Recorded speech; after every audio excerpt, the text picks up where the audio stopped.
Things have been downright weird for England fans since the start of this World Cup.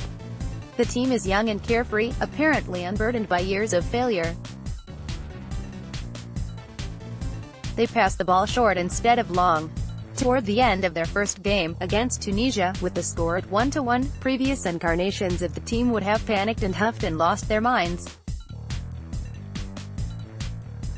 This time around, Harry Kane, the captain, swiveled his hips and headed in a neat winner with a minute or two to go. On Sunday, Kane helped himself to a hat-trick as England cantered past Panama, 6-1, in the sunshine of Nizhny Novgorod. These truly are times of great unnaturalness for English soccer supporters. Then, on Wednesday, Germany, the defending world champion, was eliminated. There are certain events so apocalyptic that it feels they cannot just happen, Jonathan Wilson wrote in The Guardian, in his report on Germany's 2-0 defeat by South Korea. They should be signaled beneath thunderous skies as owls catch falcons and horses turn and eat themselves, so it goes. The strangeness had deepened still further by the time England played their final group match, against Belgium, in Kaliningrad this evening. For months, it looked as though the game would be a crunch tie, which Belgium's powerful, free-scoring players, many of whom play in the English Premier League, would probably win. But because both teams had already qualified for the knockout round, it became a dead rubber instead. In fact, it became even less than that. Because of results elsewhere in the tournament, England fans noticed that, if the team lost to Belgium, and finished second in Group G, rather than first, it would end up in the weaker half of the draw, likely defeat Colombia in the second round, and then face Switzerland or Sweden in the quarter-finals. This is crazy. But it is also how we think. England has not won a World Cup knockout game in 12 years, more coverage of the 2018 World Cup from The New Yorker.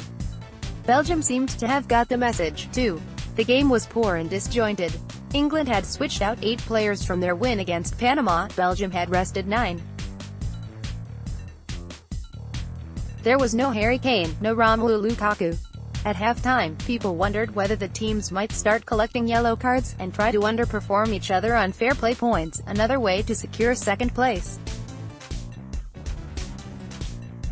Eventually, Belgium couldn't stand it anymore, and Adnan Januzaj, playing on the right wing, cut inside and scored a fine goal. This left England and its manager, Gareth Southgate, whose distinctive, tailored vest seems to adhere more tightly with each passing game, with a quandary, to try to turn the game around, or to go down quietly and reap the rewards. The answer came in the 67th minute.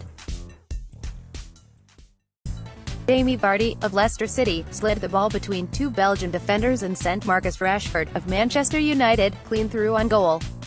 Rashford, who is 20 years old, is perhaps the purest element in Southgate's New England. He has a shiver of speed that seems to send him several yards before his feet have started to move.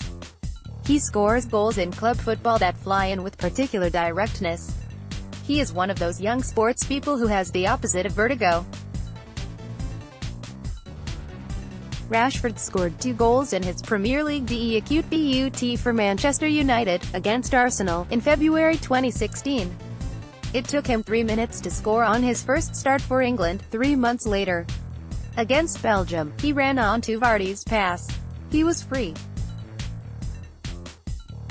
He took a touch, stooped a fraction, and bent his body, aiming to curl the ball beyond Thibaut Courtois, the long-framed Belgian goalkeeper. The strike was clean and hard. Courtois barely touched it, but it flew wide. Rashford was ashamed. He begged the referee to notice Courtois' save, which he did, and England won a corner. But the ball was never going in. It was a bad miss. Or a good miss. England lost, and got exactly what it wished for.